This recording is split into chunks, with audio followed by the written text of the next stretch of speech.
Welcome back, you night owls.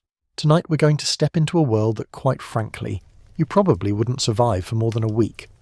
We're going to pull back the dusty, grimy curtains on the lives of women in medieval times, specifically those who lived on the fringes of society.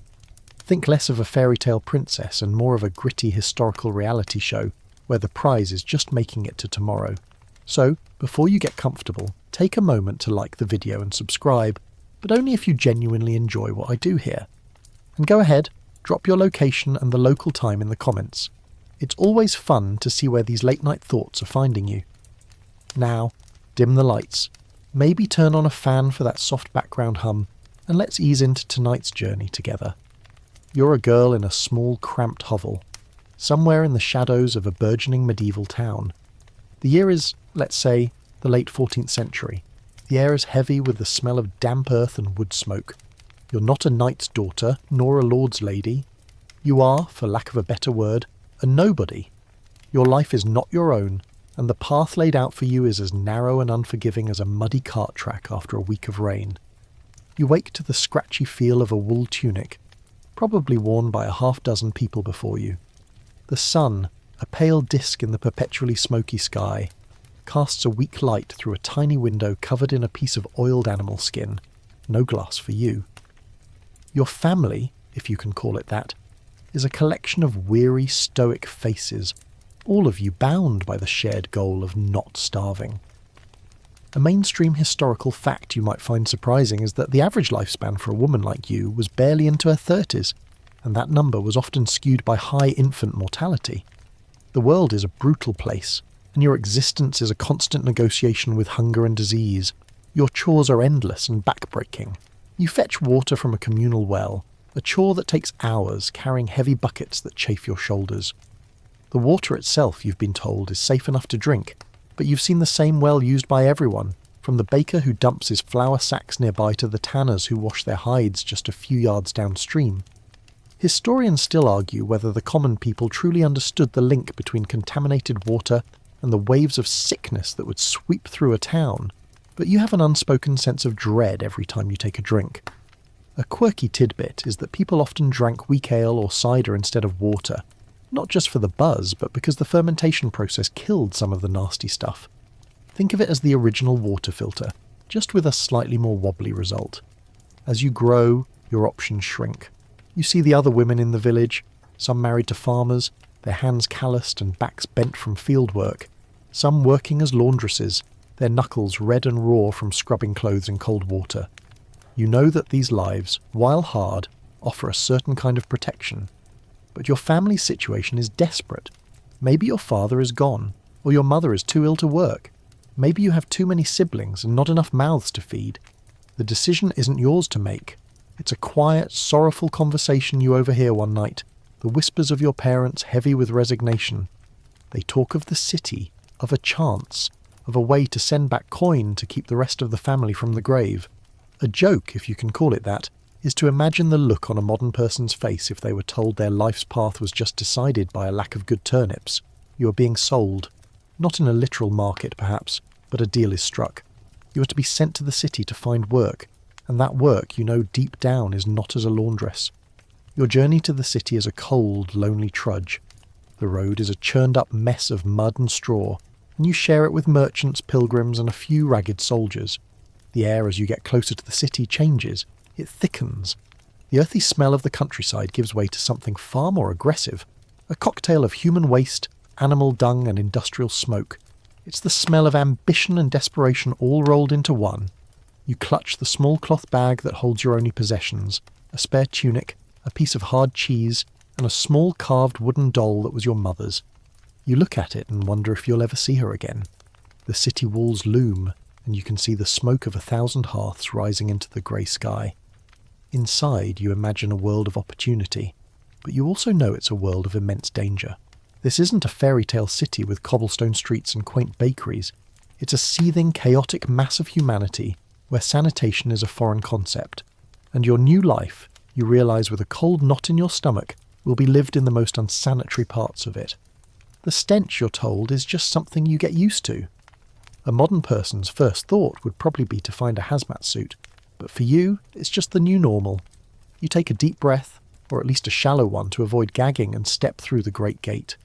This is where your new life and the focus of our story truly begins. There is no turning back, and the path ahead is paved with filth, not gold.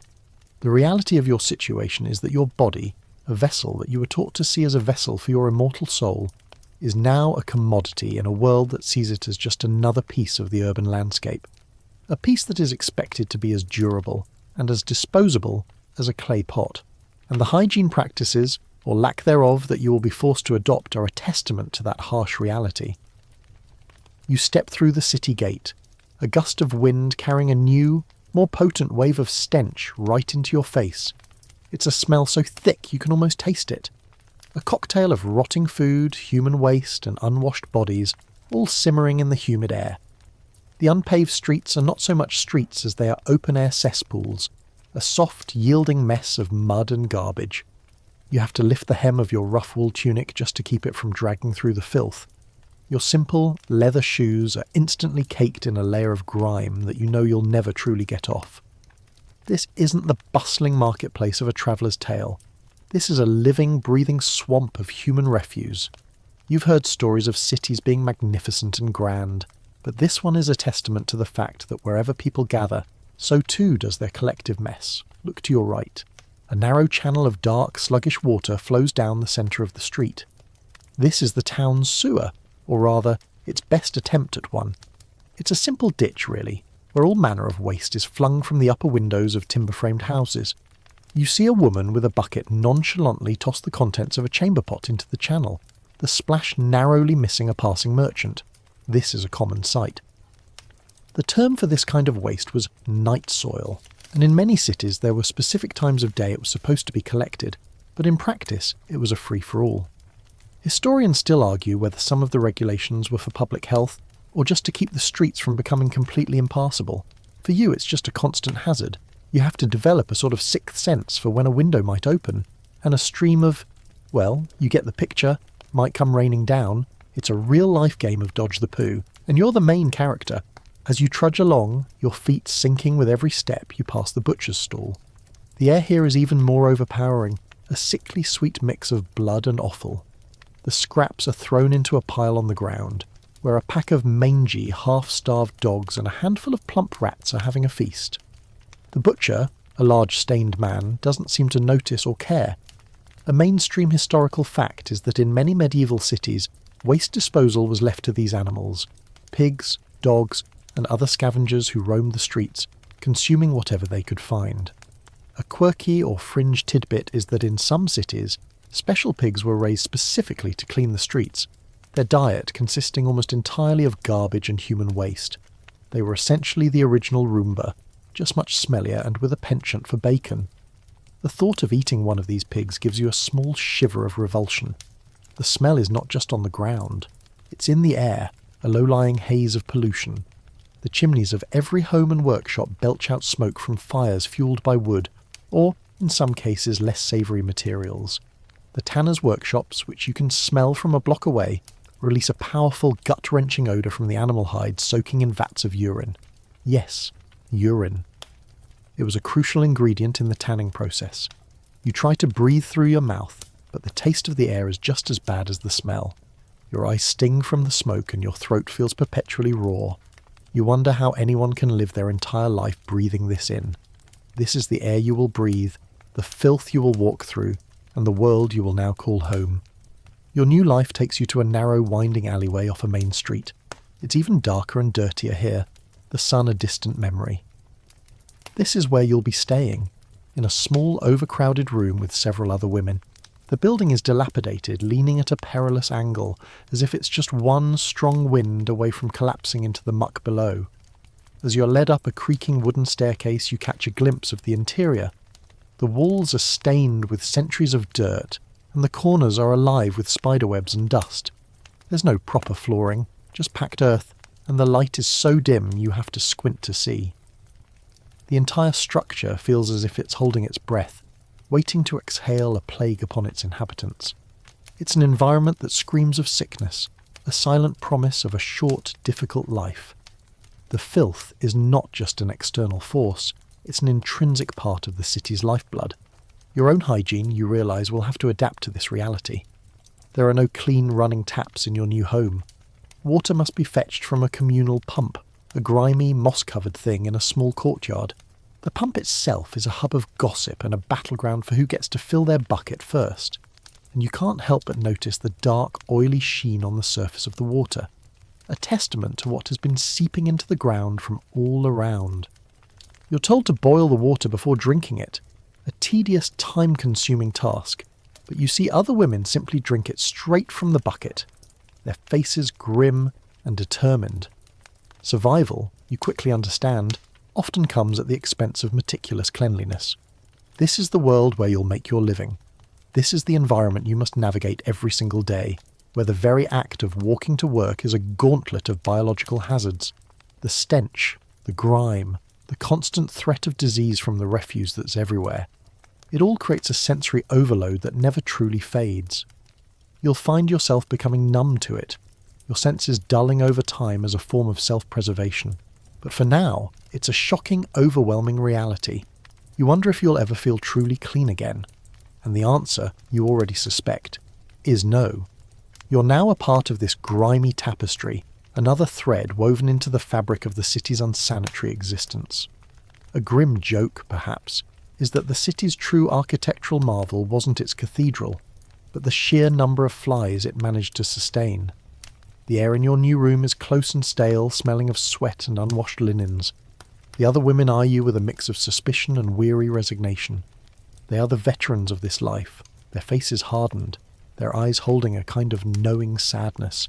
They are the ones who will show you the ropes, the ones who will teach you how to survive in this city of filth. And as you look at them, you can see the toll this life has taken. Their skin is dull, their hair is greasy, and their clothes are stained and worn. This is what you have to look forward to, a future where cleanliness is a luxury, not a given. The only running water you'll see in your room is the rain that leaks through the shoddy roof during a storm. This is the backdrop for your entire existence now, a constant reminder that you are at the very bottom of the social ladder.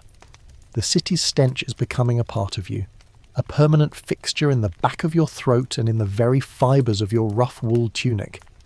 The idea of getting clean, truly clean, feels like a distant memory, a concept from a different world. But even in this miasma of filth, there were attempts at personal hygiene, though they were often rudimentary and, by our standards, wildly ineffective.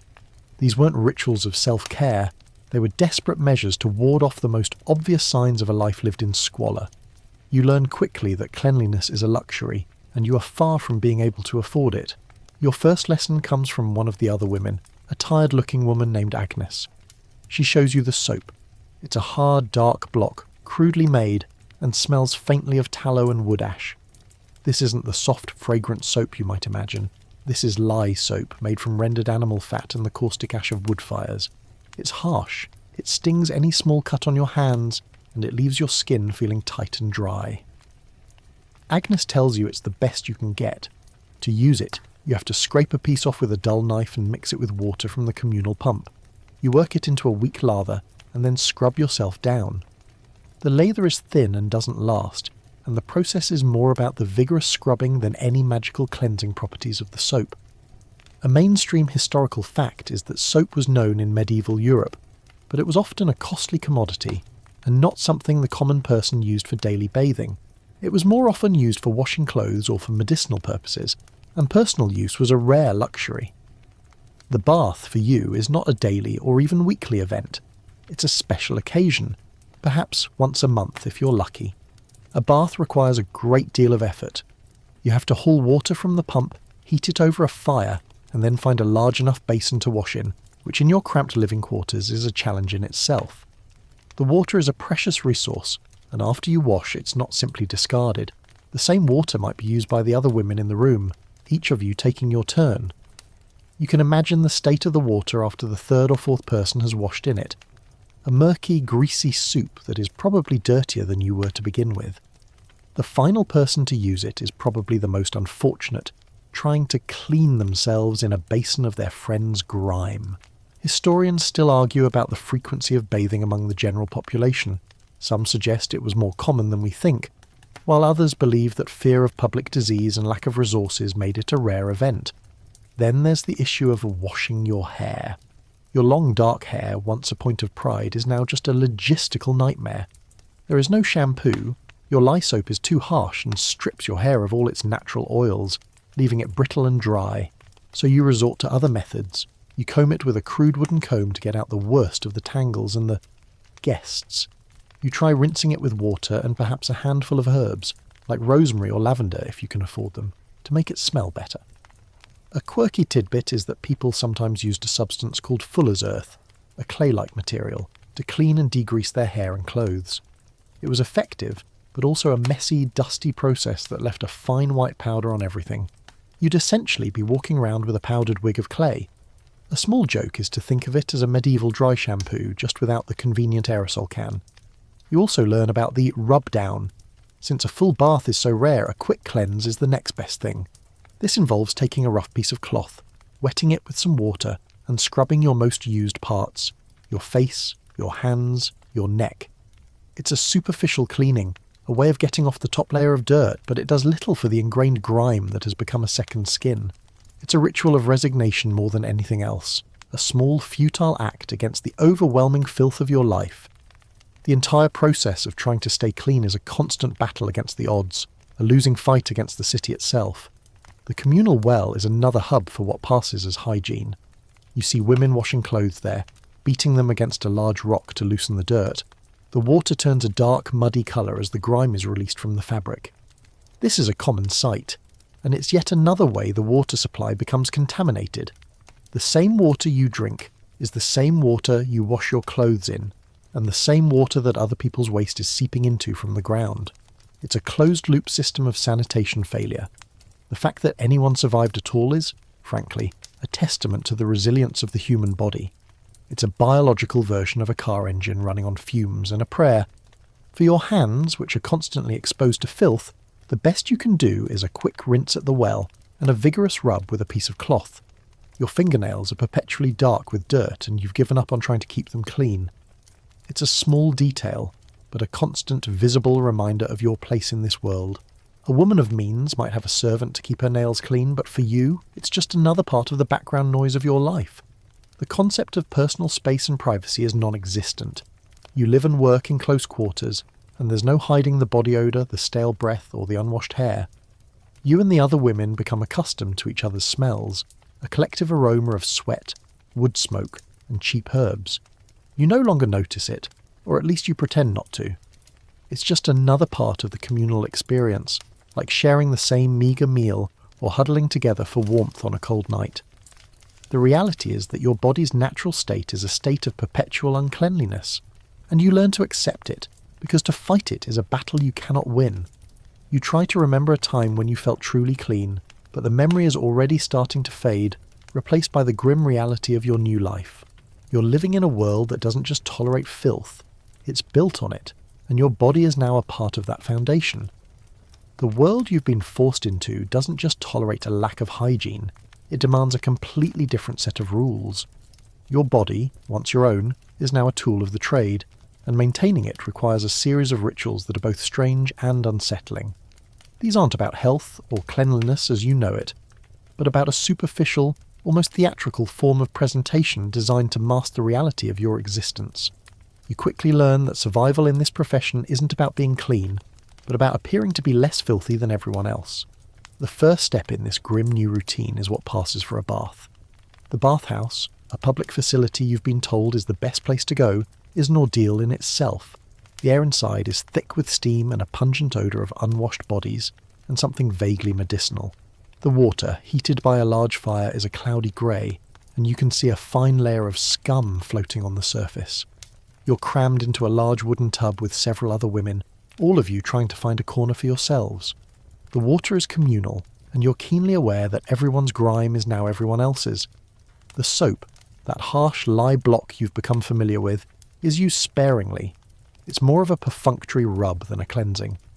A mainstream historical fact is that public bathhouses were a common feature of medieval cities, but they were often seen as unsanitary and were frequently shut down during outbreaks of plague due to the belief that hot water opened the pores and made one more susceptible to disease.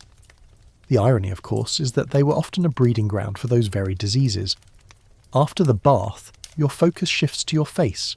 In this line of work, your face is your billboard. You're told that a pale, unblemished face is highly desirable, but in a world of poor nutrition and constant sickness, a perfect complexion is a rarity. So, you learn to cheat. You're given a pot of what you're told is a special whitening powder. It's a paste you apply with your fingers, caking it onto your skin to cover up blemishes and the ruddy complexion that comes from living in the cold and dirt. A quirky tidbit is that this powder was often made of lead carbonate, a highly toxic substance. Over time, it would corrode your skin, cause hair loss, and lead to a whole host of health problems. You were essentially poisoning yourself to look beautiful. It's a grim joke, isn't it? The price of beauty was literally a slower, more painful death. Historians still argue about the exact composition of many of these cosmetic concoctions, but the consensus is that they were largely a mix of dangerous and ineffective ingredients. Next comes the hair. Your hair is an important part of your presentation, but washing it too often with lye soap is a disaster. So, you learn to manage it with oil and herbs. You work a small amount of oil, often olive oil or a more common animal fat, through your hair to give it a sheen and make it easier to style. Then, to combat the inevitable smell of unwashed hair and body odour, you're taught to mix finely chopped herbs like rosemary and lavender into a pomade. This is then worked through your hair to give it a faint, pleasant scent. You also learn to wear a wimple or a scarf to cover your hair, not just for modesty, but to hide the greasy, unwashed state of it. The constant battle against lice is another part of this ritual, and you spend countless hours picking at your scalp with a small fine-toothed comb made of bone or wood.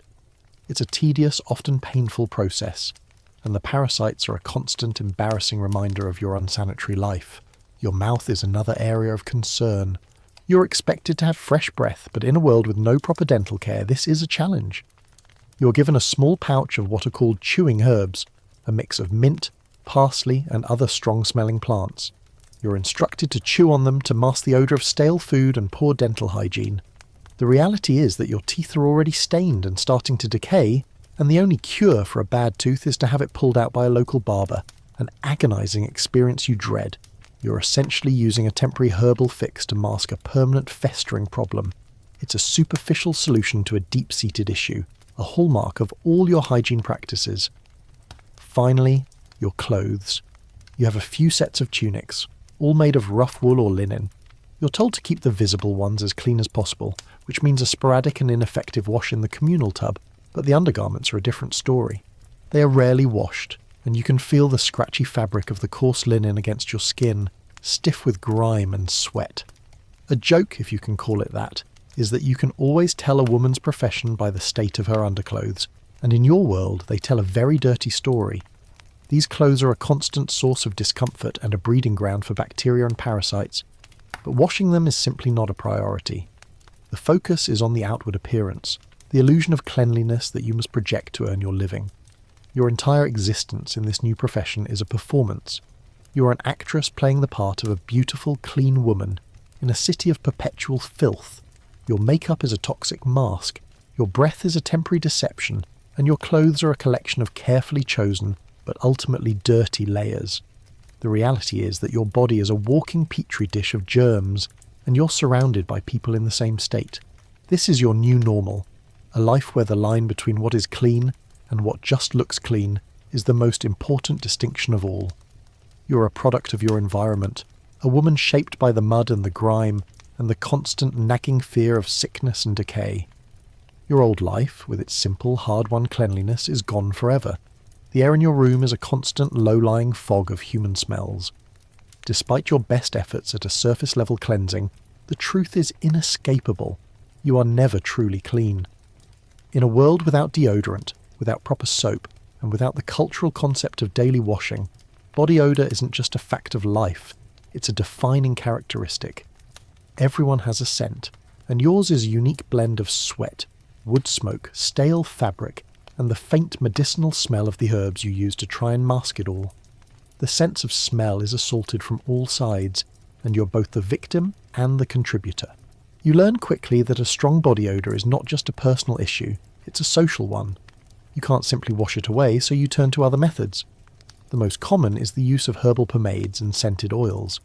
You're given a small tin of a thick, greasy paste made from animal fat rendered down and mixed with dried, crushed flowers and herbs. The scent is often a mix of lavender, rosemary or rose petals if you're lucky. If not, it's something more common and less fragrant. You learn to rub this pomade onto your neck, your wrists and into the creases of your clothes. The scent is strong at first, a jarring floral note against the backdrop of the city's perpetual stench. But it fades quickly, leaving behind a faint waxy smell that just blends into the miasma. A mainstream historical fact is that perfumes and scented oils were popular in medieval times, but they were often used to mask bad smells rather than to complement a clean body. They were a cover-up, a fragrant lie told to your nose. Another common trick is to carry a small pouch of dried herbs. A quirky tidbit is that people would often tuck these little pouches, called nosegays or tussie musses, into their clothes or hold them to their faces when walking through the most unsanitary parts of the city. The bouquet of flowers and herbs was meant to ward off the evil miasma or bad air that was thought to cause disease. You'd see a woman clutching a handful of lavender and mint to her face, a small fragrant shield against a world of filth. The effectiveness, of course, was purely psychological, but the ritual was a comfort.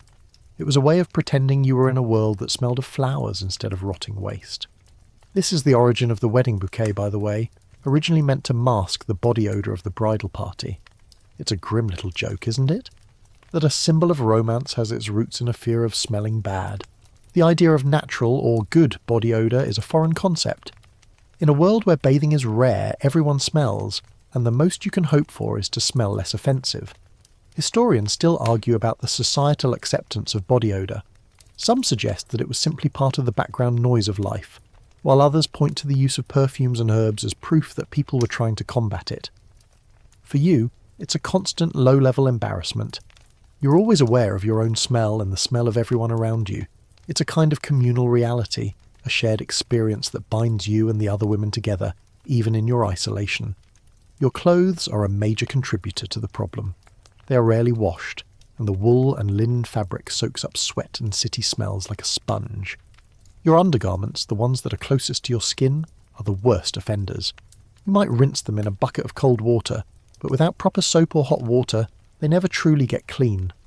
The fabric becomes stiff with dirt, and the smell is so ingrained that it seems impossible to remove. This is why you rely so heavily on the pomades and herbs. They are your only defence, your only way of creating a temporary illusion of freshness. The reality is that your clothes are a walking repository of everything you've come into contact with. The mud of the streets, the smoke of the hearths, and the sweat of your body. The lack of proper ventilation in your living quarters only makes things worse. The air is always stale, a heavy mix of bodies and wood smoke. You sleep in close proximity to other women, and in the morning, the collective smell is almost overwhelming. You become accustomed to it, but you also learn to be grateful for any small breeze that might come through the tiny oiled skin window. The air outside, while full of its own horrors, at least feels fresh in comparison. Your hair, as you'll recall, is another source of a lingering smell. The oil you use to make it pliable and shiny becomes a trap for all the surrounding odours. You comb it with a wooden comb, but this only serves to distribute the grease and grime more evenly. To combat the smell, you might try to rub a bit of a scented pomade into your scalp, but it's a futile effort. The only true solution would be a thorough washing with hot water and a strong soap, a luxury you simply cannot afford.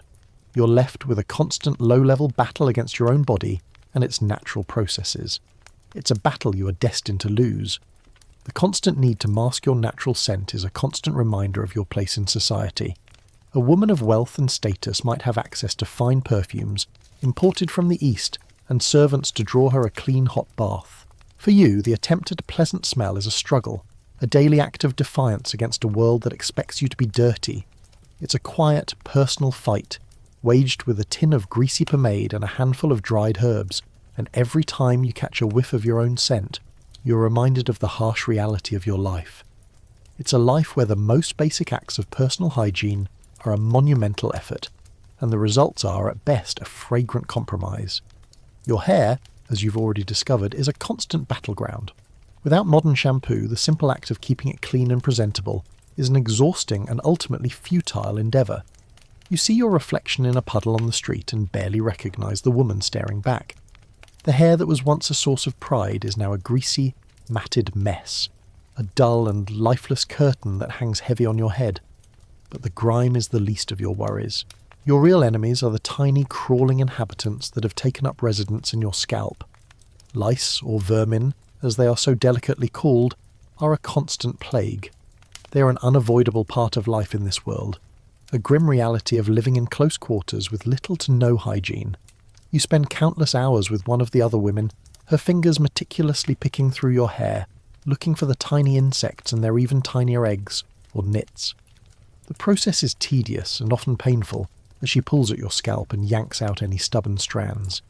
She uses a small, fine-toothed comb made of bone or wood, a precious tool that is passed around the room and probably carries its own share of critters.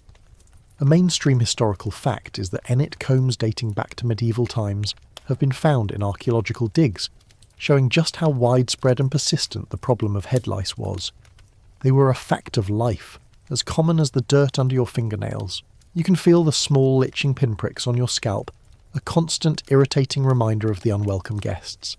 The itching is maddening, and you learn to scratch discreetly, a small, furtive movement that you see mirrored in the other women. Scratching only makes it worse, of course, leading to small sores and scabs on your scalp that become easy targets for infection. The whole thing is a vicious cycle. The dirt and grease in your hair create a perfect environment for the lice, and the lice in turn make your hygiene even worse. There are, of course, remedies. A quirky or fringe tidbit is that people often use strong-smelling herbs like rosemary, lavender, or even the crushed leaves of the toxic plant hellebore to try and repel the lice.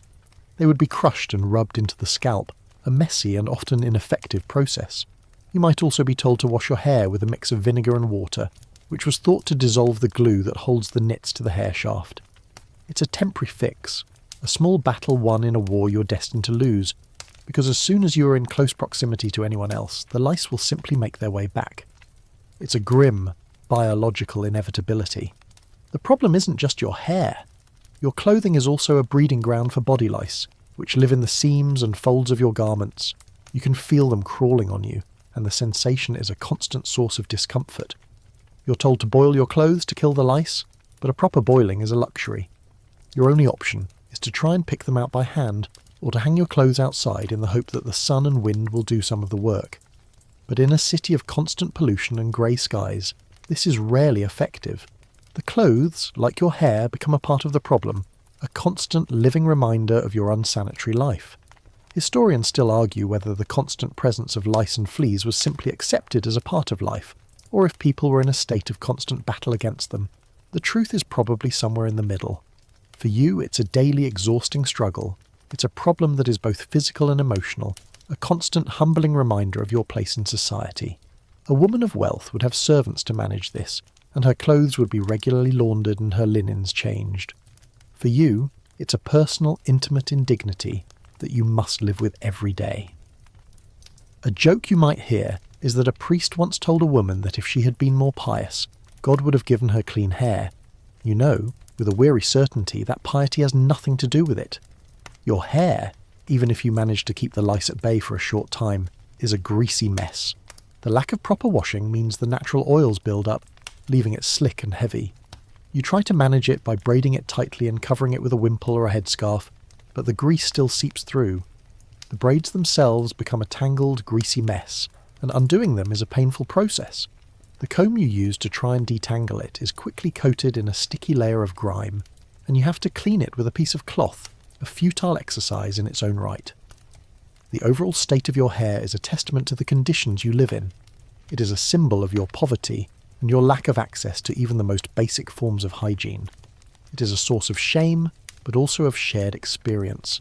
You see the same greasy hair and the same frantic scratching in the other women around you, and you know you're not alone in your struggle. It's a silent visual language of your life, a code that everyone in your profession understands. You are a woman defined by her hair, and your hair is defined by its dirt and its parasites. It's a grim, inescapable reality, a physical manifestation of your descent into a world of filth. Your face, the very canvas of your identity, is not spared from the demands of your new life. In a world where youth and beauty are your primary currency, you're expected to maintain an illusion of a flawless complexion, a task made impossible by the constant exposure to grime, poor diet, and disease. So you learn the art of deception, a practice that you'll soon discover is far more dangerous than the truth it hides. This isn't just about makeup, it's about a mask of toxic paste that slowly, quietly, eats away at your health. The goal is to achieve a pale complexion, a stark contrast to the ruddy, sun-weathered faces of the working poor. This paleness was a sign of nobility, a clear indication that you were not a field hand toiling under the harsh sun. To achieve this, you are introduced to the whitening powder, a thick white substance you apply with your fingers. This paste, as you'll recall, is a mix of lead carbonate, known as cerus. You smear it on your face, your neck, and your décolletage, caking it on to hide blemishes, scars, and the sallowness of your skin. It gives you a ghostly, ethereal look under the dim candlelight of a tavern, a beautiful lie that can fool the weary eyes of a patron. A mainstream historical fact is that cerus was a hugely popular cosmetic among the wealthy, and, by extension, those who aspired to look wealthy. Its use persisted for centuries, despite the well-known side effects. The dangers of this makeup are not a secret, but they are easily ignored in the face of desperation. You've heard whispers of women who use cerus for years, their skin becoming thin and wrinkled, their hair falling out in clumps. The lead, you're told, seeps into your skin, causing all manner of ailments. Over time, it can lead to a condition called lead palsy, a neurological disorder that causes muscle weakness and tremors. It's a slow, insidious poison that you willingly apply to yourself every night. The irony is that the very thing you use to make yourself beautiful is the thing that will ultimately make you old and frail before your time. A grim joke is that you are essentially trading a healthy life for a pretty face, and you're not entirely sure which one is more valuable in this world. To give your cheeks a healthy, rosy glow, you're taught to use vermilion. This isn't a modern blush, it's a pigment made from mercury sulfide. You take a tiny pinch of the bright red powder, mix it with a bit of saliva or animal fat and dab it onto your cheeks and lips. The effect is striking, a splash of colour that brings a semblance of life to your ghostly white face. A quirky tidbit is that vermilion was also used by painters, and the same substance that gave a saint her rosy cheeks in a painting was giving you a toxic flush. The long-term effects of mercury poisoning are just as terrifying as those of lead, causing nerve damage, tremors, and even mental instability. Historians still argue about the extent to which women understood the true dangers of these cosmetics. Were they simply ignorant, or was the pressure to look beautiful so intense that they were willing to poison themselves for it? Your eyebrows too are a point of concern. You're told to pluck them into a thin, high arch, as a high forehead was considered a sign of intelligence and beauty. To achieve this, you might use a pair of crude tweezers, but more often you just use your fingers. To darken your brows, you're given a stick of black coal, often made from soot mixed with oil. You also use this to darken your eyelids, creating a more dramatic look. The coal is irritating to your eyes, and by the end of the night your eyes are often red and watery, stinging from the gritty pigment. You have to be careful with your makeup. Too much and you'll look like a clown.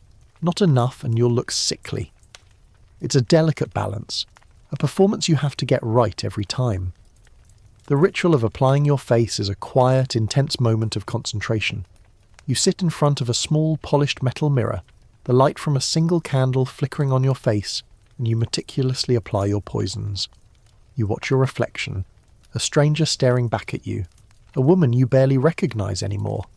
The person you were before is hidden under a layer of lead and mercury, a ghost in the machine. Removing the makeup is another ordeal entirely. There is no cold cream or makeup remover.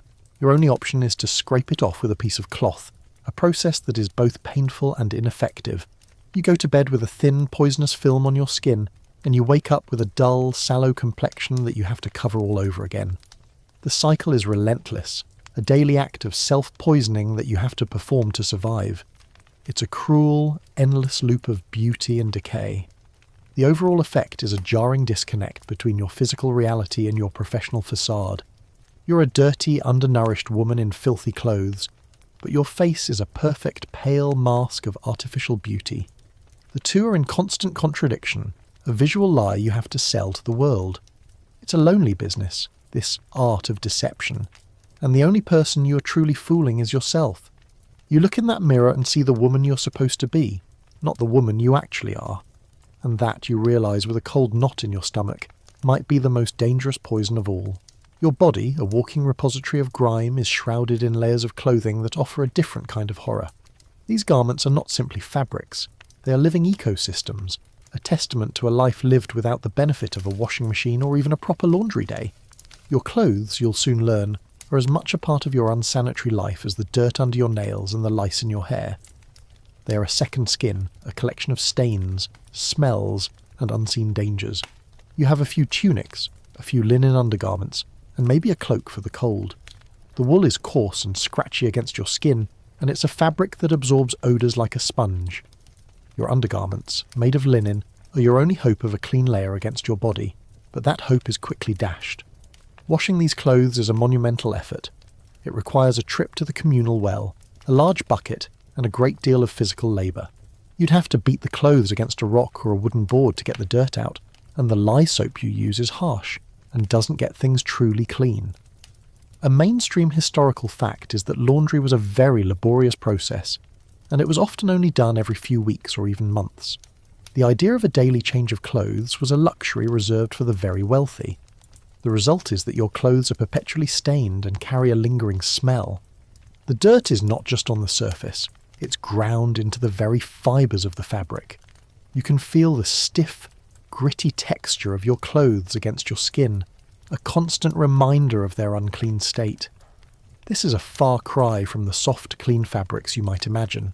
These clothes are a source of constant discomfort, and they are also a breeding ground for bacteria and parasites.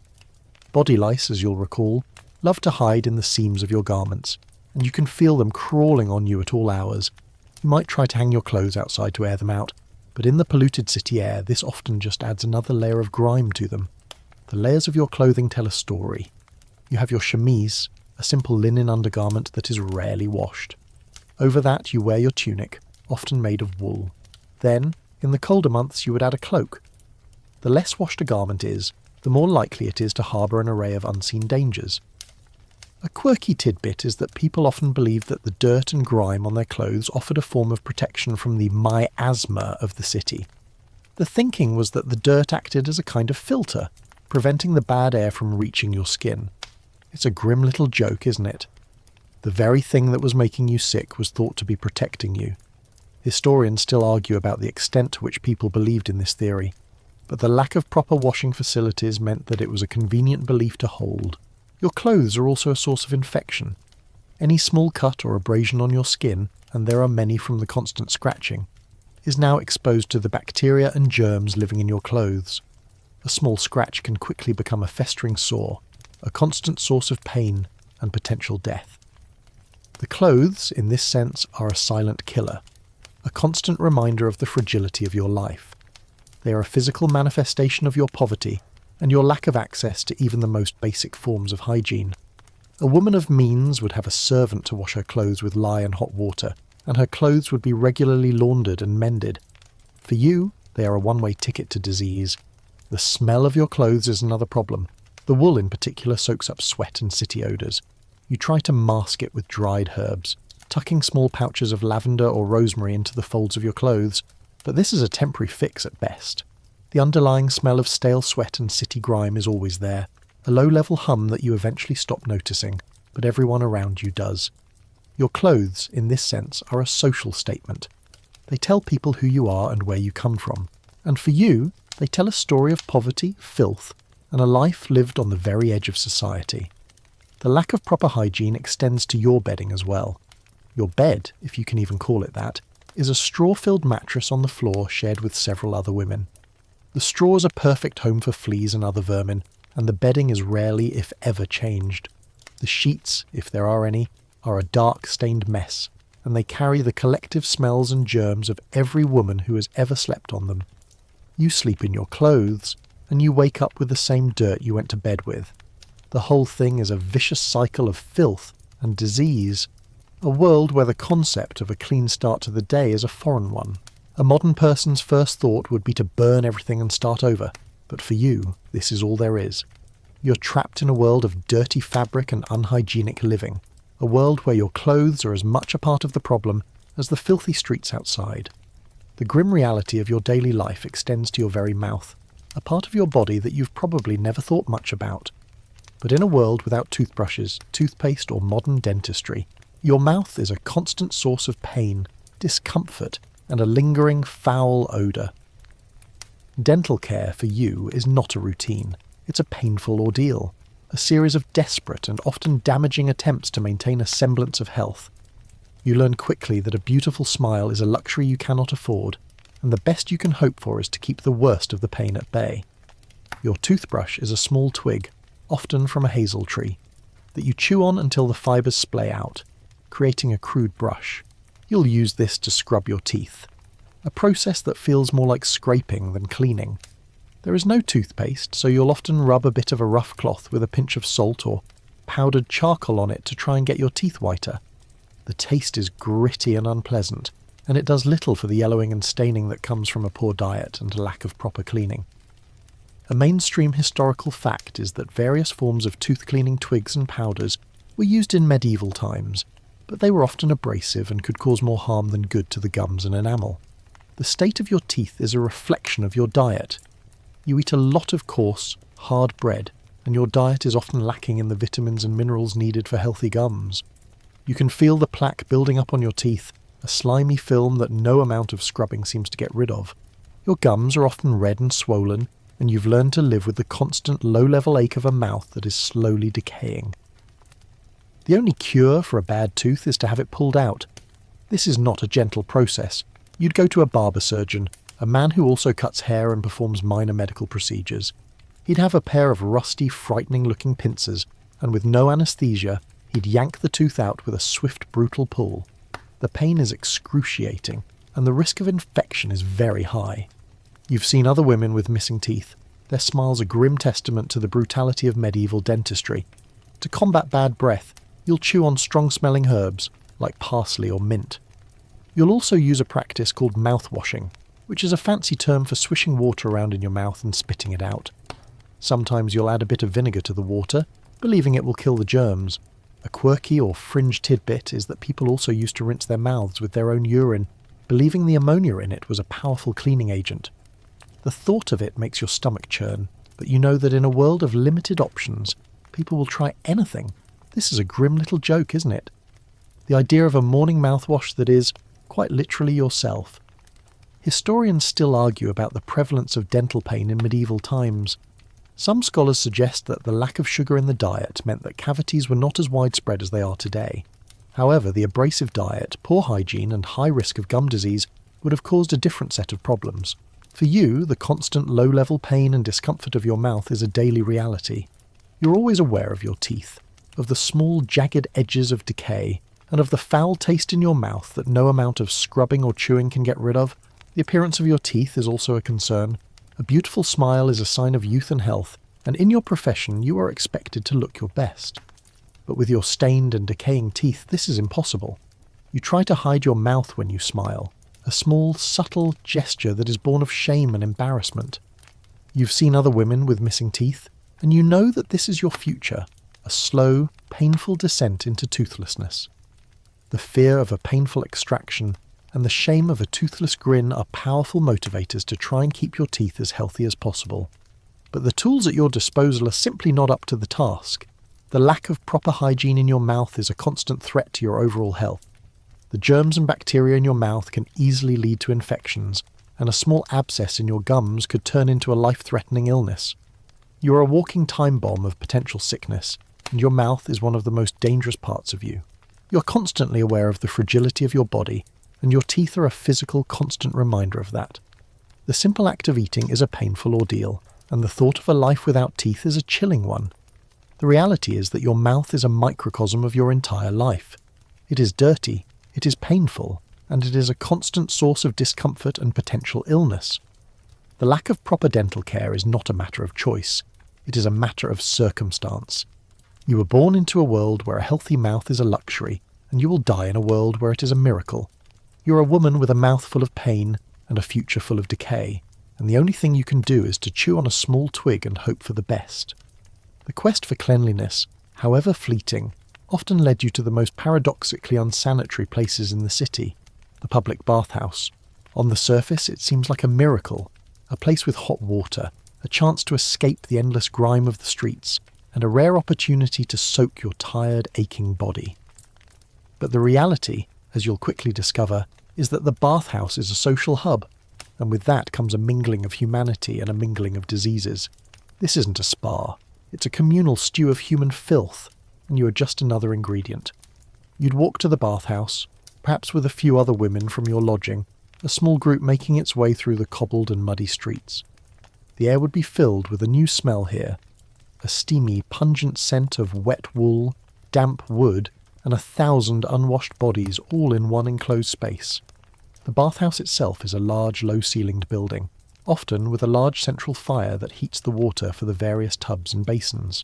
A mainstream historical fact is that public bathhouses were very popular in many medieval cities, a social meeting place for people of all classes, though the wealthy often had their own private rooms. It was a place for gossip, for business, and for flirtation, a hub of social life. The irony, of course, is that this very social aspect made it a hotbed of disease. When you enter, you'd be directed to a large wooden tub, often big enough for several people to sit in. The water, a cloudy grey, is already filled with the dirt and grime of the people who have used it before you. You're acutely aware of the murky depths, of the bits of hair and floating detritus that are a testament to the lack of proper cleaning. You sit down, the hot water a welcome shock to your cold, weary skin, and you try to ignore the other people in the tub with you. You're sharing this water with strangers, and with all of their ailments, open sores, and unseen germs. Historians still argue whether the public bathhouse was a major contributor to the spread of disease, especially syphilis, which was rampant in the later medieval period. Some scholars believe that the shared water and close contact were direct causes, while others suggest that the perception of the bathhouse as a place of moral decay led to its association with disease. You have a small piece of that harsh lye soap, and you try to scrub yourself down, but it's a futile effort. The water itself is so dirty that you're probably getting dirtier as you wash. The process is more about the feeling of the hot water on your skin than any real cleaning. It's a psychological cleansing, a temporary escape from the cold, hard reality of your life.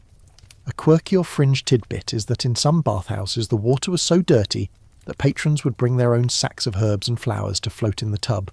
A small fragrant island in a sea of filth. The herbs were meant to make the water smell better and to offer a bit of spiritual cleansing, a ritual of purification in a place that was anything but pure. It's a sad little joke, isn't it? The idea of a personal, perfumed oasis in a public cesspool. After the bath you might be offered a massage, a service often provided by the bathhouse owners, but the thought of a stranger touching your body with their greasy, unwashed hands is not a comforting one. You're in a place of commerce, and your body, even here, is a commodity.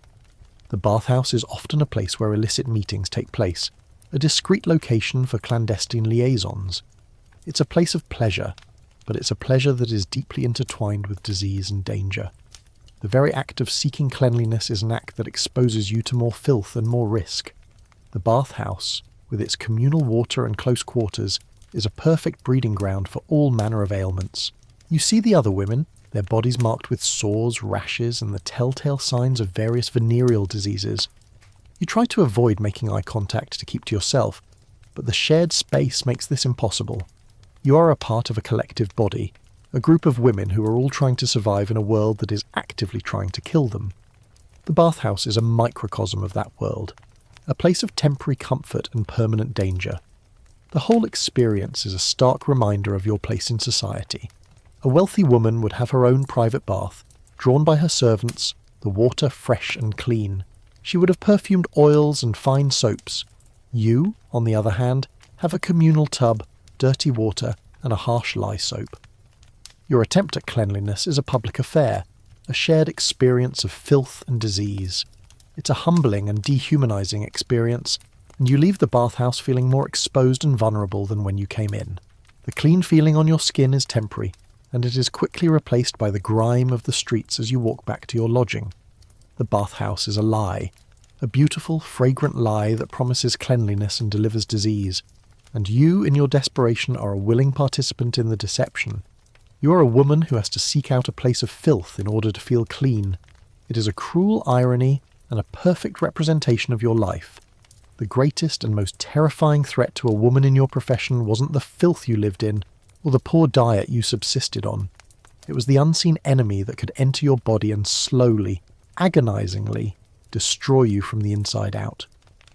You're talking about venereal diseases, and in the late medieval period, one disease in particular was a new, horrifying scourge: syphilis, often called the French disease, or the Great Pox. The arrival of this illness, which some historians believe was brought back from the New World by Columbus's sailors, sent a ripple of fear through every level of society. And for you, it was a constant looming threat. There were no doctors you could trust, and certainly no cures. The most you could hope for was a superstitious charm or a folk remedy, and the methods you were told to use to protect yourself were as bizarre as they were ineffective. A mainstream historical fact is that the spread of syphilis in the late 15th and early 16th centuries was explosive, and it was a new kind of illness that confounded doctors and healers alike. Unlike the more familiar diseases, it seemed to fester and change, leading to a host of terrifying symptoms over a period of years. The knowledge you had of this disease was limited to the grim stories of the women who had contracted it. You'd see the telltale sores, the hideous rashes, and the slow, inexorable decay of the body. You were told it was a punishment from God, a moral failing, but you knew it was just a part of the life you were forced to lead. The protection you were taught to use was a combination of crude barriers and magical thinking. One quirky or fringe tidbit is that some men and women would try to create a rudimentary condom out of animal intestines or bladders. These were, of course, far from sanitary, and they were often used more than once, making them a source of infection in themselves. They were also expensive and difficult to acquire, so they were a rare luxury. For you, the most common remedy was a more spiritual one. You might be told to wear a small amulet or a charm, a piece of bone or a carved bit of wood to ward off the disease. The belief was that the charm had magical properties that could repel the sickness, a form of spiritual armour against a biological threat. It's a sad little joke, isn't it? The idea of a small piece of wood protecting you from a deadly disease. Another prevention method was to perform a cleansing ritual after a sexual encounter. This involved washing yourself with water, often a mix of vinegar and water, in the hopes of washing away the disease. The process was a desperate and futile effort to try and cleanse your body of a microscopic enemy. The reality, of course, is that the disease had already taken hold, and no amount of scrubbing would change that. You'd wash with a sense of dread, a feeling that no matter how much you scrubbed, the sickness had already taken root. Historians still argue about the true origin of syphilis, with some modern scholars suggesting it may have existed in Europe before Columbus, but the epidemic that followed the return of his voyages was undeniable. For you, the origin story was irrelevant. All that mattered was the horrifying reality of the sickness itself. You also learned to look for the signs in your patrons, to try and spot the early stages of the disease. You'd look for sores on their lips or their genitals, but you knew that many of the symptoms were hidden or did not appear right away. The fear was a constant low-level thrum in the back of your mind. Every time you had an encounter, you were rolling the dice and the odds were stacked against you. You saw the women in your lodging who had the disease, their bodies slowly rotting away. Their hair would fall out, their skin would break out in a rash, and they would be in a constant state of pain. The disease was a death sentence, a slow, agonizing descent into madness and decay. The social and psychological toll of this was immense. You were in a state of constant low-level anxiety, and you learned to compartmentalize your fear. You couldn't afford to be afraid, because fear was a luxury you couldn't afford. You had to go to work, you had to earn your money, and you had to hope that you were one of the lucky ones. You'd make a small prayer to a saint, or you'd rub your amulet for good luck, but deep down, you knew it was all a game of chance. You were a woman in a world of disease, and your body was a vessel for a potential death sentence, and there was nothing you could do about it. The lack of knowledge, the lack of proper medicine, and the sheer helplessness of your situation was a terror that you had to live with every single day. A grim joke, perhaps, is that the only true form of protection was celibacy, a luxury that was completely out of your reach. You were trapped in a life that was both physically and spiritually dangerous, a life where every act of intimacy was a potential act of self-destruction. And you had to smile and pretend that everything was fine.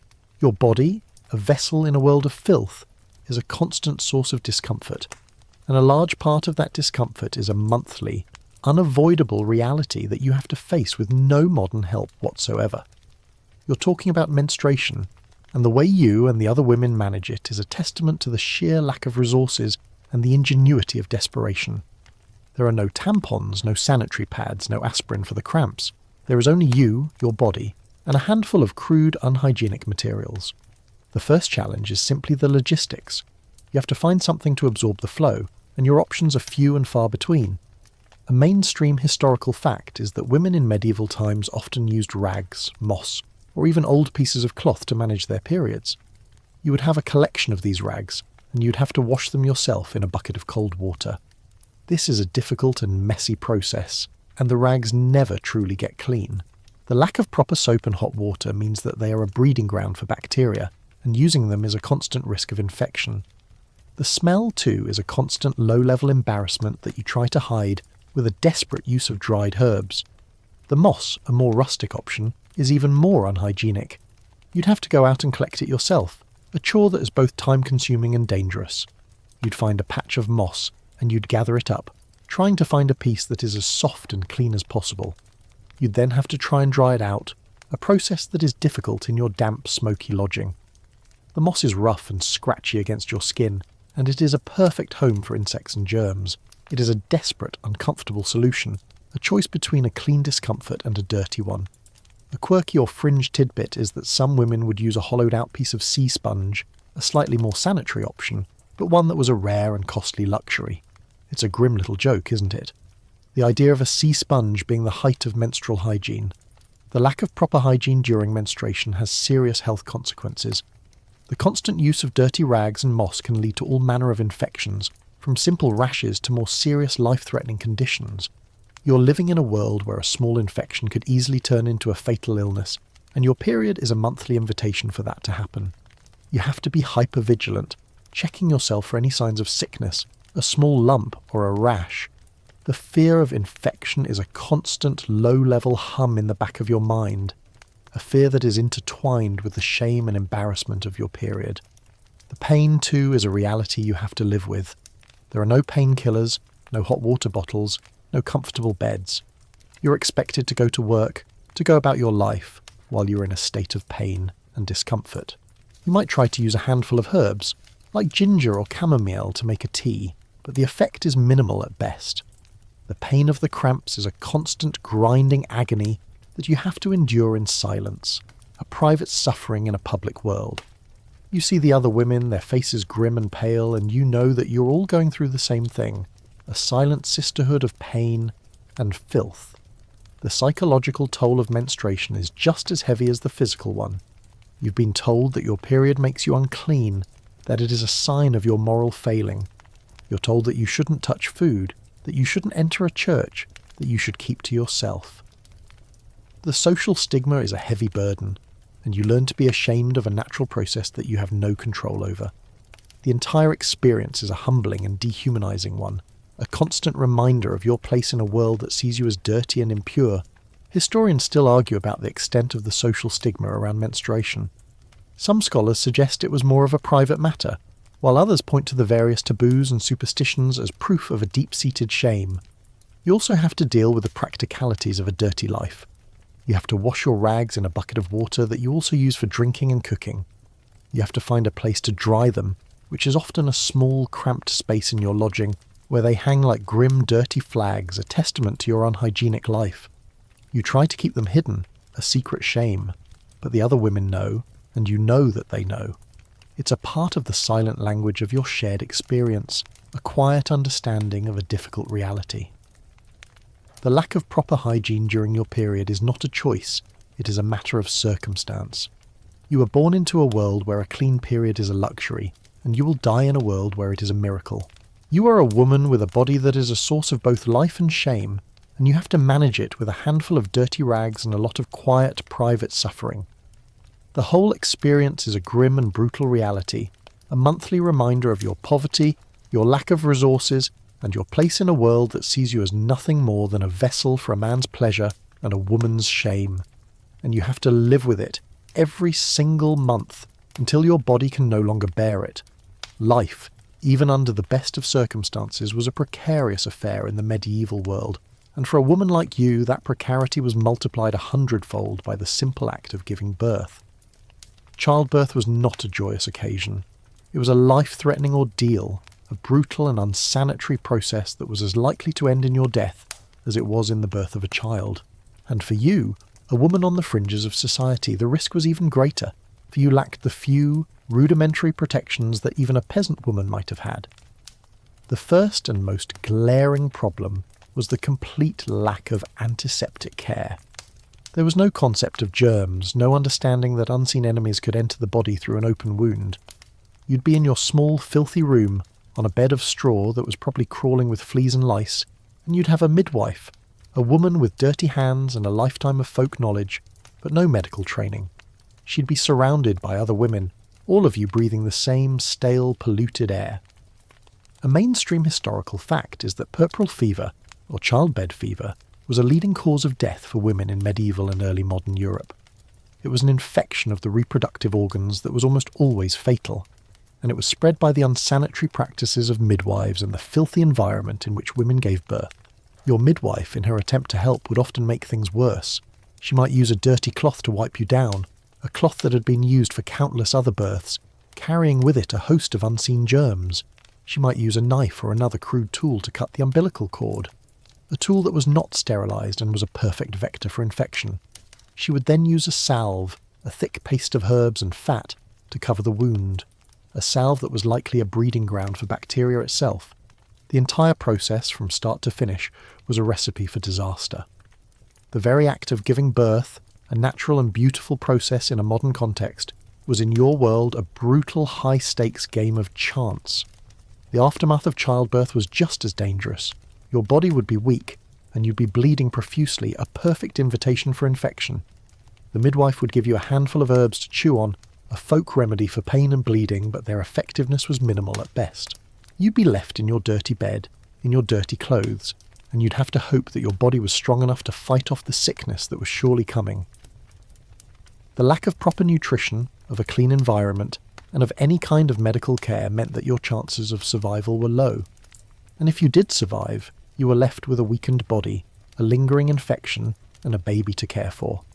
Historians still argue whether the high maternal mortality rate was more a result of poor nutrition and physical exhaustion, or the direct result of unsanitary practices during childbirth. The truth is probably a combination of both. You were a woman who was constantly undernourished, constantly exhausted, and constantly exposed to filth. Your body was not in a state to handle the trauma of childbirth, and the lack of sanitation was just the final nail in the coffin. A grim joke, if you can call it that, is that a woman's death was not seen as a tragedy. It was simply seen as the will of God, a natural part of the human condition.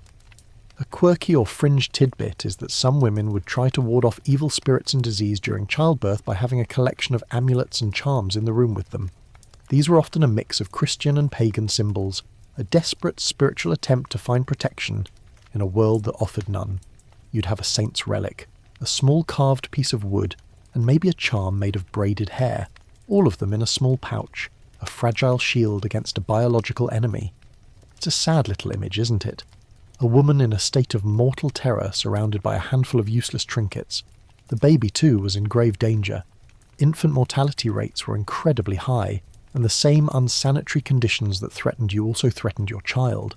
The baby would be born into a world of filth, and it would be wrapped in a dirty cloth, its skin exposed to a host of germs. You'd have to try and breastfeed, but your body, weakened by the birth and a lack of nutrition, might not be able to produce enough milk. The baby would be at risk of starvation, of infection, and of a host of other ailments. The entire process, from conception to birth, was a dance with death, and it was a dance that you were forced to perform without a partner.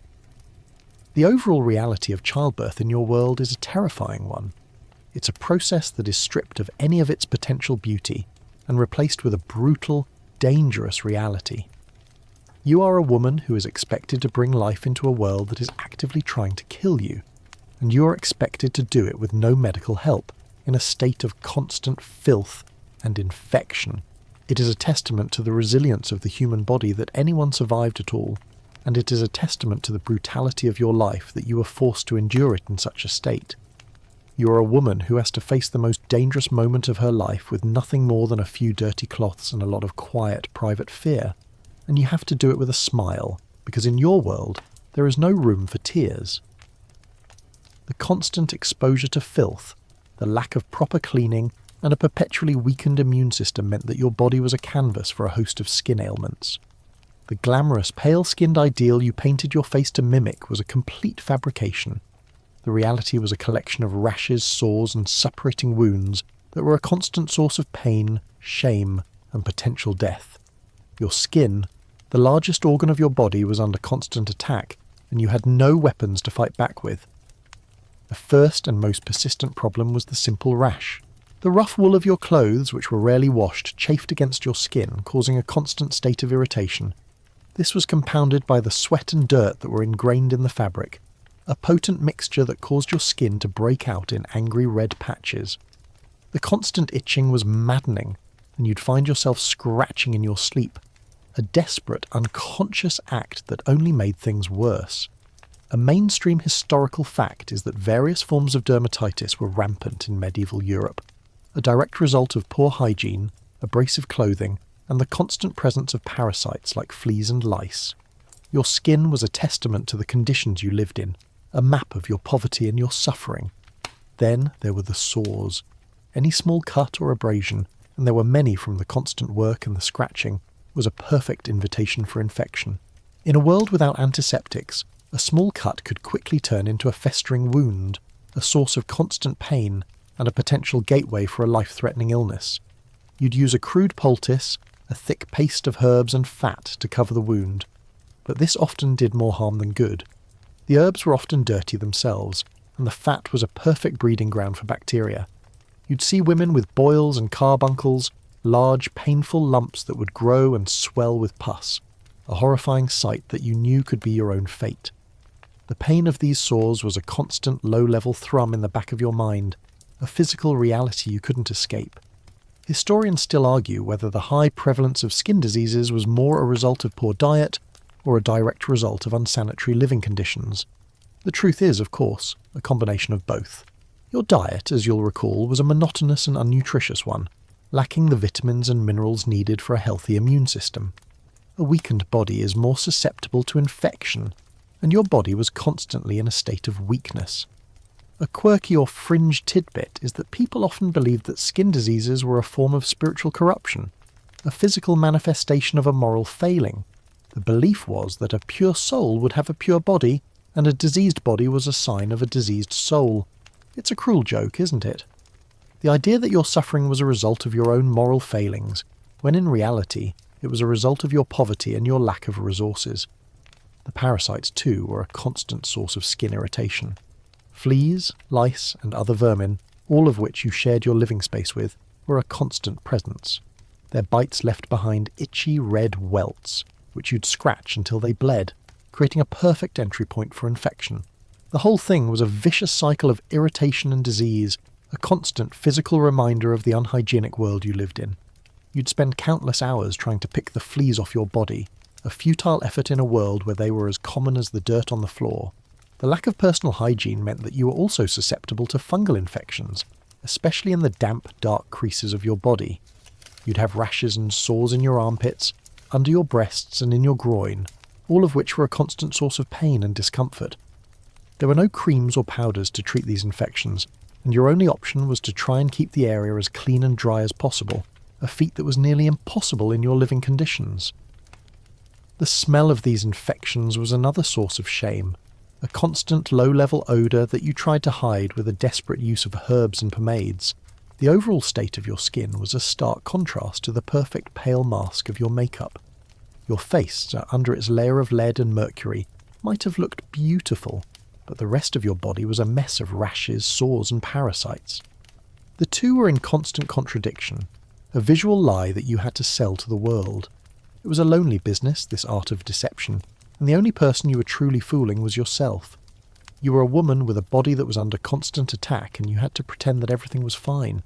A grim joke, perhaps, is that the only truly clean part of you was the mask you wore, and that mask was slowly poisoning you. Your skin was a physical manifestation of your descent into a world of filth, a constant, painful reminder of your poverty and your lack of control over your own life, and you had to live with it, every single day, until your body could no longer bear it. The grim reality of your unhygienic life wasn't just an external assault, it was also an internal one, a constant battle waged by your body against the food and drink that you consumed. Your diet and digestion, you'll soon learn, were a source of constant discomfort and a direct contributor to your poor health.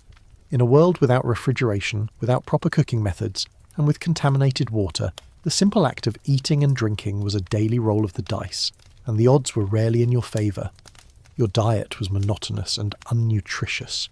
You ate a lot of coarse, dark bread, often made from a mix of grains and whatever else could be ground up into flour. It was hard, and you had to dunk it in ale or water to make it edible.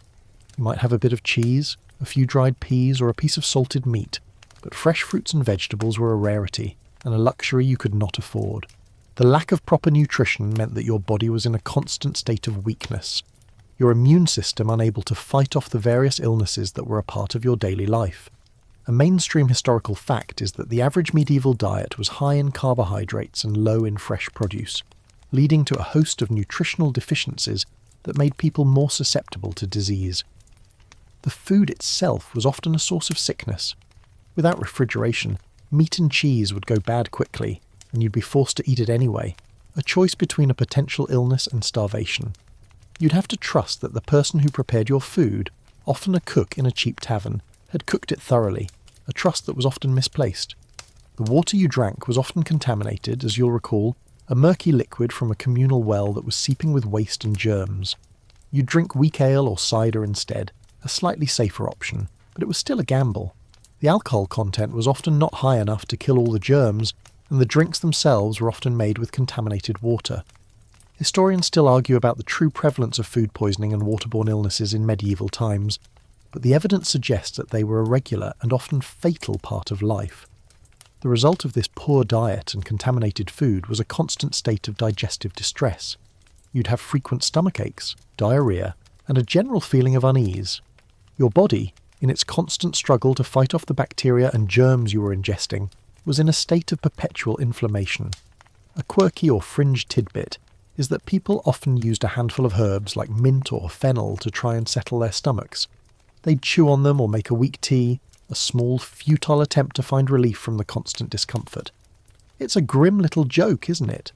The idea of a stomachache being a normal, everyday part of life. The lack of proper hygiene also extended to the preparation of your food.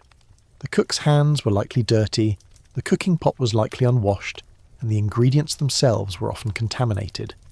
You'd be eating food that was prepared in a world of filth, and you had to hope that the fire was hot enough and the cooking time long enough to kill all the germs.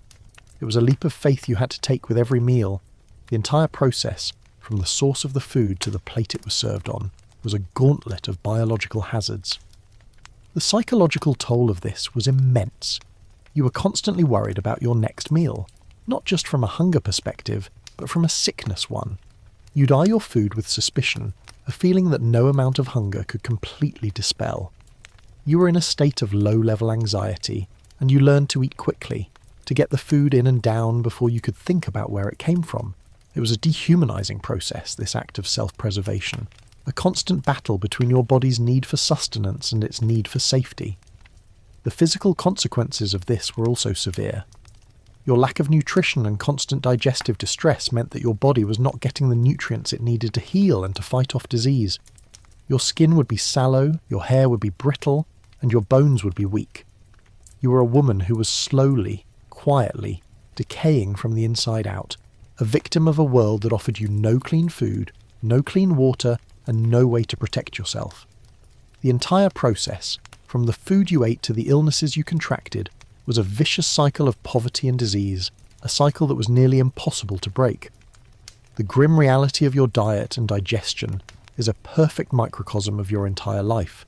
It is dirty, it is painful, and it is a constant source of discomfort and potential illness. The lack of proper hygiene is not a matter of choice, it is a matter of circumstance. You were born into a world where a healthy meal is a luxury, and you will die in a world where it is a miracle. You are a woman with a body that is a source of both life and shame, and you have to manage it with a handful of dirty rags and a lot of quiet, private suffering. And you have to live with it every single day until your body can no longer bear it. The filth you live in isn't just a part of the city. It's a part of your home, the very air you breathe and the ground you sleep on. Your living spaces, you'll soon learn, are a microcosm of the city's unsanitary existence, a small, enclosed world of disease and squalor that is a constant assault on your health and your sanity. There is no escape from the grime.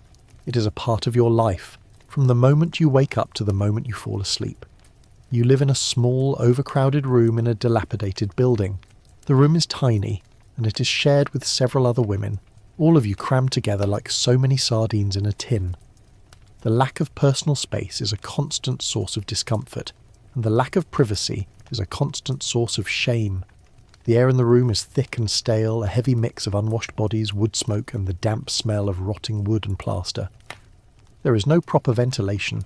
The only window is a small, grimy opening covered in a piece of oiled animal skin that does little to let in fresh air or light.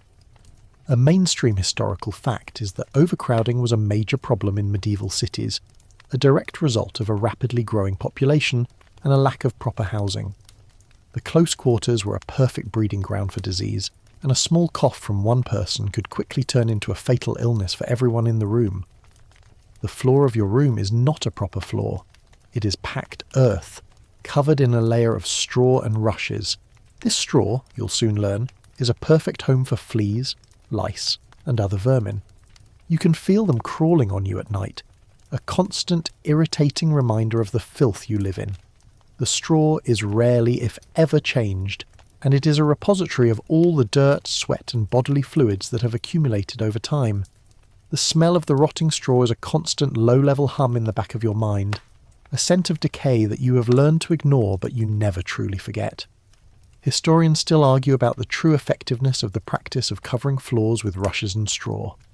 Some scholars suggest that it was a way of absorbing the filth and making the room feel more comfortable, while others point to it as a major contributor to the spread of disease.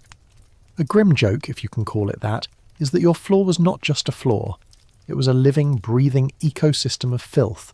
The walls of your room are stained with centuries of dirt and grime, and the corners are alive with spiderwebs and dust. The roof is a shoddy, leaky mess, and when it rains, a cold stream of water often runs down the wall, adding to the general dampness and decay of the room. The lack of cleanliness is not a matter of choice, it is a matter of circumstance. You have no cleaning supplies, no brooms, and no mops. The most you can do is a cursory sweep of the straw with your hands, a futile effort that does little to get rid of the ingrained filth. A quirky or fringe tidbit is that some people would try to ward off evil spirits and disease by hanging a handful of dried herbs from the rafters. The herbs were meant to purify the air, a small, fragrant island in a sea of filth. It's a sad little image, isn't it? The idea of a few dried herbs being a magical shield against a biological enemy. Your bed, if you can even call it that, is a straw-filled mattress on the floor, a breeding ground for fleas and other vermin. You sleep in your clothes, and you wake up with the same dirt you went to bed with.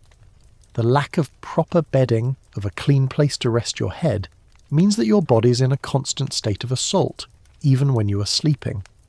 The close proximity of the other women means that if one of them is sick, you will likely get sick as well. The lack of personal hygiene, of any kind of barrier between you and your sick neighbour, is a terrifying reality that you have to live with every day. The psychological toll of living in such conditions is immense. You are in a constant state of low-level anxiety, a feeling that your body is under attack from all sides. The lack of privacy, of a personal space where you can be alone with your thoughts, is a constant source of stress. You are a woman who is forced to live her life in a world of filth and disease, and you have no way to escape it. The entire process is a dehumanizing one, a constant reminder of your poverty and your lack of control over your own life. The grim reality of your living space is a perfect microcosm of your entire life. It is dirty, it is painful, and it is a constant source of discomfort and potential illness. The lack of proper hygiene is not a matter of choice, it is a matter of circumstance. You were born into a world where a clean home is a luxury, and you will die in a world where it is a miracle. You are a woman with a body that is a source of both life and shame, and you have to manage it in a world that sees you as nothing more than a vessel for a man's pleasure and a woman's shame, and you have to live with it every single day until your body can no longer bear it. The only clean part of your life is the mask you wear, and that mask is slowly poisoning you. Your home is a physical manifestation of your descent into a world of filth, a constant, painful reminder of your poverty and your lack of control over your own life. And you have to live with it every single day until your body can no longer bear it. In a world where sickness was a constant, terrifying reality, and doctors were either non-existent or utterly useless, your only recourse for healing was a collection of desperate, often dangerous, herbal medicines and quack remedies. There was no concept of a pharmacy or a modern hospital. There was only a local wise woman, a travelling charlatan, and a handful of folk cures passed down through generations. Your body, under constant attack from all sides, had to rely on a mix of superstition and a blind hope that a handful of leaves could fight off a fatal illness. The most common form of medicine was herbalism. You'd be told to use a poultice of crushed leaves for a wound, a tea of certain flowers for a stomachache, or a strong-smelling brew for a cough. A mainstream historical fact is that many medieval herbal remedies were surprisingly effective, as many plants contain natural compounds with antiseptic or anti-inflammatory properties. For example, willow bark, which contains salicin, a precursor to aspirin, was often used for pain and fever, but the knowledge was limited and often imprecise. You'd have to trust that the wise woman knew the right combination of herbs, and that the herbs themselves were not poisonous. A quirky or fringe tidbit is that people often believed that the effectiveness of the herb was not just in its chemical properties, but in its colour or shape. A yellow flower was good for jaundice, a lung-shaped leaf for a cough. It's a grim little joke, isn't it? The idea of a plant's shape being a divine sign of its healing power. The problem, of course, was that the lines between medicine and magic were often blurred. The wise woman might give you a handful of herbs, but she might also give you a charm to wear, a small pouch of bones or dried animal parts. She might tell you to say a prayer, to light a candle, or to perform a strange ritual. You'd do it all, a desperate act of faith in a world that offered you no real help. Historians still argue about the true effectiveness of medieval folk medicine. Some scholars point to the fact that many of the remedies were based on long-standing traditions and empirical knowledge, while others suggest that the vast majority of cures were nothing more than placebos, with the patient's recovery being a matter of sheer luck. Then there were the quack remedies. These were often sold by travelling charlatans, men who would set up a stall in the town square and promise a miraculous cure for all your ailments. They'd sell you a bottle of a mysterious liquid, a foul-smelling concoction of who knows what, and they'd promise that it would cure everything from a stomachache to a fatal illness. The reality, of course, was that these remedies were often useless, and sometimes even dangerous. You'd be swallowing a mix of herbs, alcohol, and who knows what else, all on the promise of a cure. It was a gamble, a desperate act of hope that could easily end in your death. The lack of proper sanitation and medical knowledge meant that a small illness could quickly turn into a fatal one. A simple fever could be a death sentence. A small cut could turn into a life-threatening infection. Your body, in its weakened state, was in a constant state of vulnerability, and you had to rely on a mix of luck and a handful of herbs to survive. The terror of a sickness was a constant low-level thrum in the back of your mind, a fear that was always present, always lurking in the shadows. You'd see the other women get sick, their bodies wasting away, and you'd know that you could be next. There was no real help, no real hope. The psychological toll of this was immense. You were in a state of constant anxiety, a feeling that your body was under attack from all sides. The lack of control, of any real agency over your own health, was a terrifying reality that you had to live with every day. You were a woman who was forced to live her life in a world of filth and disease, and you had no way to escape it. The only thing you could do was to chew on a handful of herbs and pray to a god that you were not entirely sure was listening. It was a dehumanizing process, this act of self-preservation, a constant battle between your body's need for healing and a world that offered you no real help. The grim reality of your herbal and quack remedies is a perfect microcosm of your entire life. It is dirty, it is painful, and it is a constant source of discomfort and potential illness. The lack of proper hygiene is not a matter of choice, it is a matter of circumstance. You were born into a world where a clean cure is a luxury, and you will die in a world where it is a miracle. You are a woman with a body that is a source of both life and shame, and you have to manage it with a handful of dirty rags and a lot of quiet, private suffering. And you have to live with it, every single day until your body can no longer bear it. The only clean part of your life is the mask you wear, and that mask is slowly poisoning you. Your remedies are a physical manifestation of your descent into a world of filth, a constant, painful reminder of your poverty and your lack of control over your own life. And you have to live with it every single day until your body can no longer bear it. The only thing you can do is to chew on a small twig and hope for the best. The journey you began, a young woman full of a desperate kind of hope, is now coming to a close. The life you have led, a constant battle against filth, disease, and poverty, has taken its toll. The end of this story isn't a dramatic, climactic battle. It's a slow, quiet, and inexorable decay. Your body, a vessel that has been under constant assault, is now beginning to give out. The future you once dreaded is now your present, a life of pain, weakness, and a lingering quiet sickness that will not let you go. Your skin, as you'll recall, is a map of your suffering, a collection of rashes, sores, and scars. The ceruse, the lead-based makeup you use to make yourself look beautiful, has finally caught up with you. Your skin is thin and wrinkled, a paper-like sheath over a frail body. The lead has seeped into your bones, causing a deep aching pain that never truly goes away. You have tremors in your hands, a neurological disorder that is a constant physical reminder of the poison you willingly applied to your face. The beautiful mask you once wore has been replaced by a grim reality, a face that is a testament to the brutal, unforgiving nature of your life. A mainstream historical fact is that lead poisoning was a common ailment among those who used lead-based cosmetics, and it was a slow, agonizing descent into madness and decay. Your teeth too have paid the price. The lack of proper dental care, the poor diet, and the constant infections have left you with a mouthful of pain and missing teeth. The beautiful smile you once faked is now a grimace, a reflection of a life of constant physical pain. You have trouble eating, and the lack of proper nutrition only exacerbates your body's decay. You're a woman with a mouthful of pain, a constant physical reality that is a testament to the brutality of medieval dentistry and your poverty. The diseases, both venereal and otherwise, have also taken their toll. You have survived the syphilis, a miracle of resilience and luck, but you have not escaped its long-term effects. The sickness has weakened your body, leaving you susceptible to every cough, every fever, and every small infection that comes your way. Your body is a fragile thing, a house of cards that could collapse at any moment. Historians still argue about the average life expectancy for a woman in your profession, with some scholars suggesting it was as low as the late 20s, while others point to the fact that many women survived into their 30s and 40s, albeit in a state of constant sickness and decay. The psychological toll of your life is also a grim reality. The constant fear of sickness, the lack of privacy, and the daily dehumanization have left you a woman who is broken, both in body and in spirit. The young woman who once had a glimmer of hope in her eyes is now a ghost, a woman who has seen too much and felt too much. You have a constant, low-level anxiety, a feeling that your body is under attack from all sides. The lack of control, of any real agency over your own life, is a terrifying reality that you have to live with every day.